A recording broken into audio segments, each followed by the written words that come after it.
Dans le sud-ouest du Canada, Dixon Terre Basket s'est fixé une mission, rappeler aux enfants indiens les origines de leurs ancêtres. Le pays fête ses 150 ans, mais pour Dixon, les Premières Nations, les Indiens, manquent au tableau des célébrations.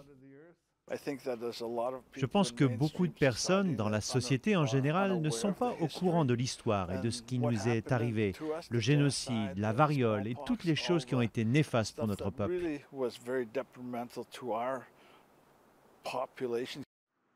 Dixon a fait ériger des panneaux représentant la répression des Premières Nations lors de l'arrivée des colons.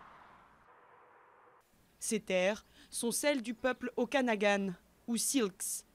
Cette fédération de tribus ne compte aujourd'hui plus que 6000 membres.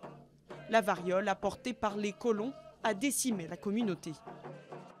On essaye de faire de notre mieux et de nous rassembler en tant que peuple à travers les communautés et les nations pour protéger notre terre et nos cours d'eau. Michael Johnson tente de préserver la langue de ses ancêtres, pratiquement oubliée depuis que l'anglais est devenu la langue obligatoire à l'école. Aujourd'hui, on estime que seule une quarantaine de personnes parlent couramment la langue des Syilx. La plupart d'entre eux sont très âgés.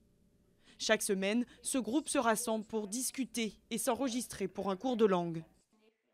C'est crucial pour chacun d'entre nous en tant que peuple Syilx de sentir le lien avec notre terre, notre histoire et qui nous sommes, et de dépasser des centaines d'années de colonisation en tissant à nouveau ce lien à la terre grâce au langage.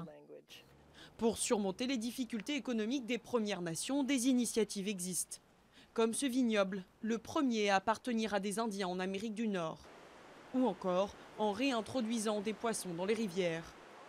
Mais avec des taux de chômage élevés et un manque de ressources, les peuples indigènes sont pourtant encore loin de profiter de la prospérité du Canada.